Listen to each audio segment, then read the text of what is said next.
Hey everybody, welcome to Slash Bash, where today I am bringing you another Choosing Beggar Reddit video. If you are new to the channel, then subscribe and click on notifications so you don't miss out on the fun. In our first story, a choosing beggar wants to take a completely wrecked car to use as revenge on her neighbors. Let's jump right in.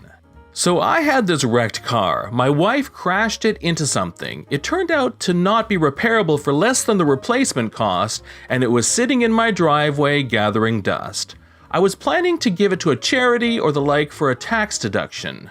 I mentioned this to a coworker, and a bit later she asked me if she could have the car. Honestly, this was no problem. I told her that I'd been planning to donate it, but we could probably just give it to her. At most, we might want her to pay what we would have made off the donation, which would be very little. But it was a wrecked car, so I asked her why she wanted it because the car was not safe to drive. Turned out she was involved in a parking dispute with her neighbors, so she wanted to park it on the street as a sort of blockade. I noted that this wouldn't work as it was obviously a wrecked car, couldn't be registered or insured as it was trashed, and so parking it on the street would get a massive ticket. The ticket for that here is upwards of $3,000. She said that wouldn't be a problem because no one would notice it there. I pointed out she's trying to block her neighbors. They'd definitely notice and have every reason to want to get the thing ticketed or towed. So she suggests I give it to her without a bill of sale. That way the police wouldn't know it was her to give her the ticket. There was a little problem with this plan that I pointed out.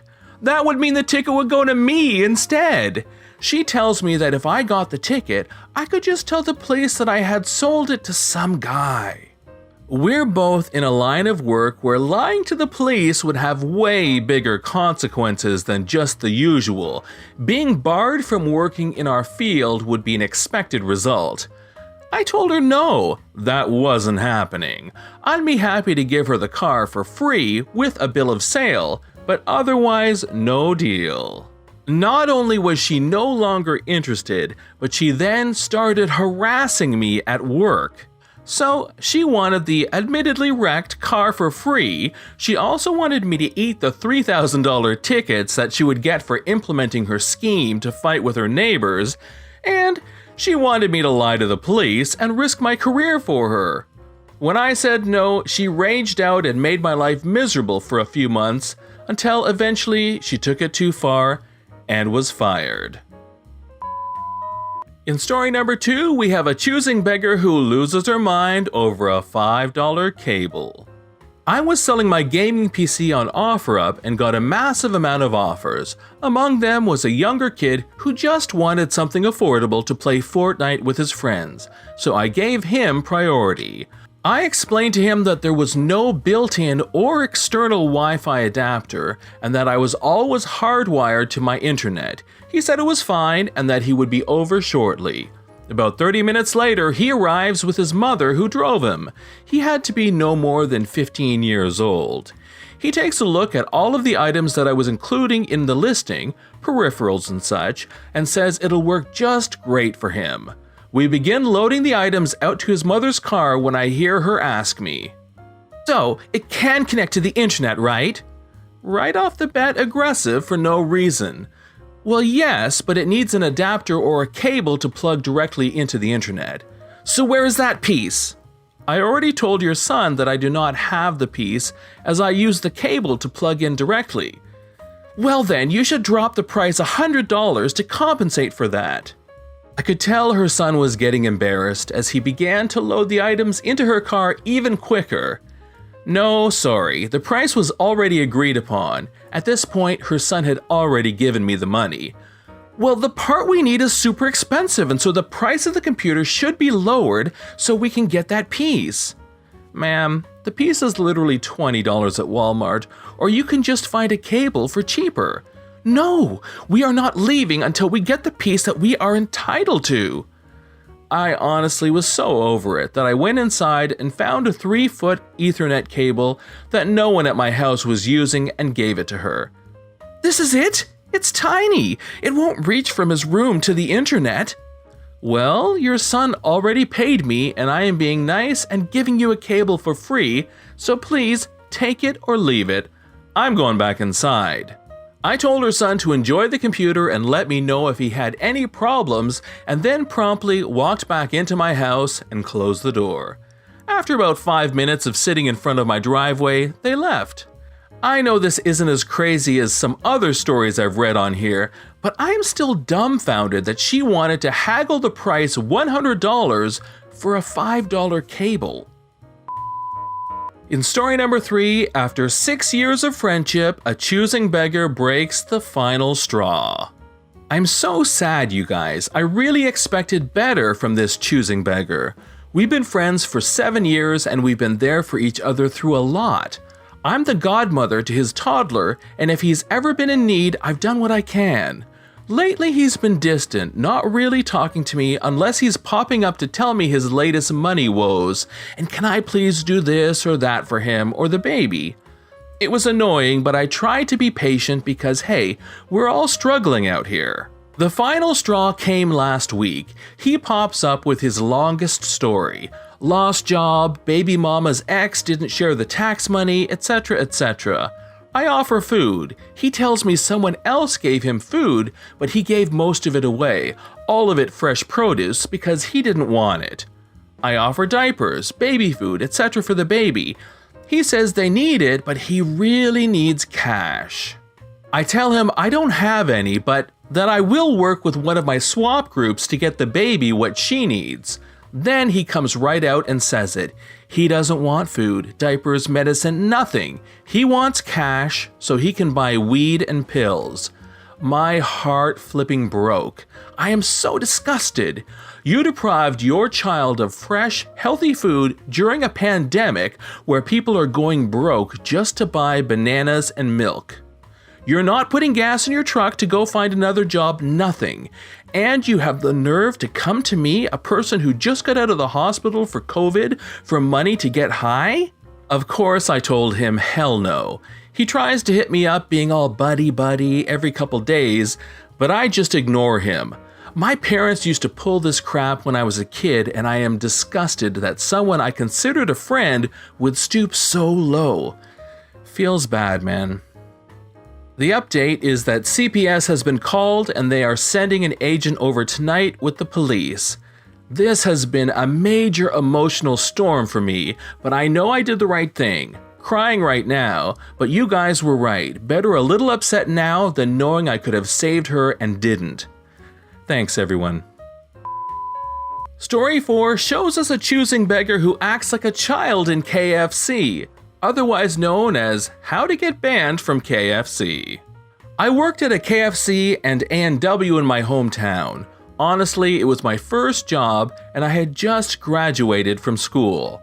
I was working the register one day and at this time, we kind of had an issue with the ventilation above us. The ceiling tiles in the lobby were kind of turning black from all the water that was leaking. Regardless of this, we didn't really hear too many complaints about it because we were always quick on giving food. So I was minding my own business at the register when a customer came strolling in. Hi, what can I get for you? The customer places his ginormous order. The order came out to be over $60. Alright, your total is $63.89. Where's my discount?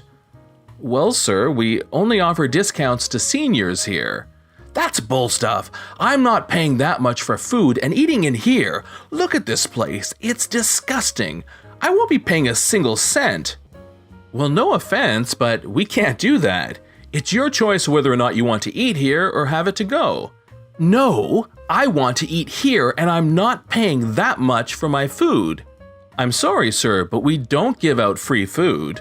Flip you, buddy. I hope you get hit by a bus. The choosing beggar storms out and in a fit of rage he acts like a 9-year-old and throws the wet floor sign across the lobby. I had a long line of customers and honestly I felt embarrassed for them. I told him, "Oh, that's mature, buddy." He replies with, "Up yours, fat butt." My manager heard the commotion and she asked what was up. I told her what happened and she was so angry that she marched out into the parking lot and yelled that he was banned from coming back to our location. The customer that was after him was a really nice lady and she was so apologetic. We exchanged some stories of other horrible customers and had a good laugh about it in the end. I didn't stay there long though, only about 6 months. I ended up moving to working retail. But that's another story for another day.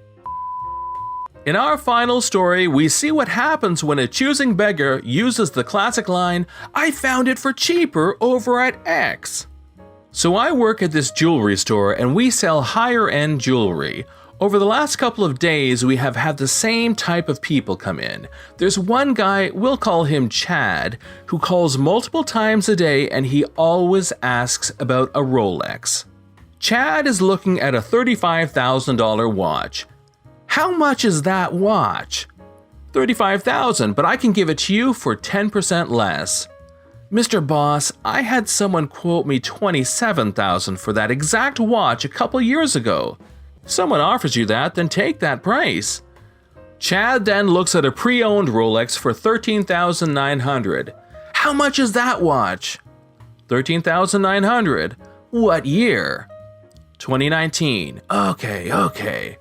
A day passes and Chad calls up. Tell Mr. Boss that I found the same 2019 Batman for $12,500 in Baltimore. Okay, Chad, I'll tell him. And tell him I talked to someone about watch number 1 and they are telling me they will discount it more than what Mr. Boss offered. Okay, Chad. Every single time with this dude, he always wants to get a watch for way less than what we can sell it for. And he winds down my boss until he finally sells him something. We have told the boss not to give him any more deals. As I was typing this, he called and my boss said he plans on selling him a completely different watch on Thursday. JFC, we'll see how this goes. On top of this guy, we have 2 different couples now looking to buy engagement rings and they both did the same thing. We ordered in diamonds for them, tell them the price, and we always give the best possible price, and when I say best, I mean industry best, for as low as they can get while still making a small profit. And these people say, oh, over here there was this diamond for this smaller amount, whether online or at another store, and all we can tell them is, hey, if you can get that quality and size at that price, then take it.